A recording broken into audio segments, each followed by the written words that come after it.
President, Council, it is my great pleasure to address you today as General Secretary of the General Federation of Trade Unions. I am incredibly proud of the Federation and of the work that it's done over the past 2 years, work that has been possible because of the talent and commitment of staff, of executive members, trustees, directors, and of our affiliates and all of their members. Together, we have educated over 2,500 trade union activists, new and more experienced, and strengthened our movement immeasurably. We've launched campaigns that have played a role in shifting government policy and have supported thousands of workers in dispute with their employer, often to successful conclusion. But we've done so in difficult and increasingly dangerous times. Reform's performance in the recent elections and the rise of the far right shows a population that is angry. I don't believe that thousands of people overnight suddenly became sympathizers of the racist far right, but rather that there's a deep-seated anger in our communities, and the far right and the populist right prey on that anger to spread their poisonous views. People are angry, and let's be honest, Council, they have a right to be angry. They've faced decades of neoliberal reforms which have made their communities poorer, and governments of all political shades who simply won't listen. As we've heard throughout this conference, our society is in deep crisis. The crisis consists precisely in the fact that the old is dying and the new cannot be born. And in this interregnum, a great variety of morbid symptoms appear. Those words are not mine. They were written by Italian anti-fascist and communist Antonio Gramsci in prison, where he was held on the orders of the Mussolini regime and ultimately died. And yet now, some 90 years later, and in a very different context, it would be difficult to find a more accurate description of the situation in Britain. Economically, we've never fully recovered from the crisis of 2007 to 9, with profitability stagnating over the past 15 years, the rise of zombie companies and household debt ratios going through the roof. COVID and the subsequent cost of living crisis have simply added further damage to an already broken system.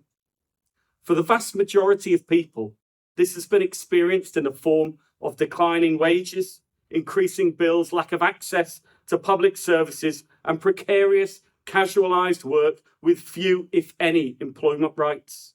It follows 45 years of privatisation of public services, destruction of public housing, and the sell-off of community spaces, which can be perfectly summed up as an attempt to prove Margaret Thatcher's statement, "There is no such thing as society."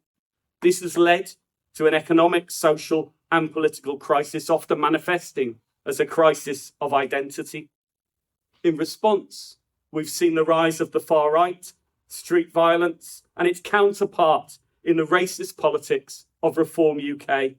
These charlatans try to paint themselves as having some kind of a solution for working people, even trying to steal our clothes over policies like reindustrialisation, but all wrapped up in dog whistle racism and an attempt to divide our communities and pit worker against worker. Their real agenda is clear every single time they vote against improving rights at work and in favour of further deregulation and privatisation. Meanwhile, our broken system lurches towards militarism and a drive to war. Increases in defence spending take money from vital public services, while a return of US nuclear weapons to British soil for the first time since the 1980s make Britain a real target in US and NATO wars of the future. A government which cuts winter fuel payments to pensioners whilst continuing arms sales to Israel has no answer for an angry working class. In the 1930s, Gramsci argued that the struggle over wages, terms and conditions was necessary, but not sufficient to face the challenges of a system in crisis and to bring about the birth of a new society. Now, as then, working people must combine industrial, political and cultural struggle in order to take back our country from the neoliberal warmongers and from the far-right racists. On the industrial front, that means supporting workers in struggle, like the Birmingham bin workers who addressed conference this afternoon. The measure of our trade unionism is the solidarity we show to disputes like that, and I'm proud that the GFTU and StrikeMap have been at the forefront of coordinating solidarity from other unions with that dispute. It also means, as John Hendy reminded us this morning, fighting to build power for workers, taking on the fight for sectoral collective bargaining and the right to strike, including the rights to secondary and solidarity action. On the political front, we must combine our workplace struggles with a massive movement for change that links unions, community organisations and progressive campaigns to demand a different future. That's why I'm so pleased that yesterday we voted to open GFTU membership to community organisations.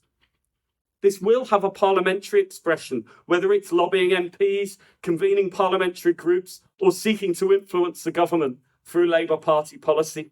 But we must never assume that parliamentary politics is the whole of politics. Trade unions are the largest democratic organisations in Britain, and our politics should be the politics of mass mobilisation of our members to achieve change. But as we take on those industrial and political fights, we must not neglect the importance of rebuilding progressive working class culture and of rebuilding our communities through what we hold in common. It's through our music and our song, our poetry and our visual art, from traditional banners to satirical cartoons, that we build the bonds of solidarity that bind us together into one movement. And it's from that unity that our strength comes. Che Guevara once said, "At the risk of seeming ridiculous, let me say that the true revolutionary is guided by a great feeling of love." I don't think that's ridiculous at all.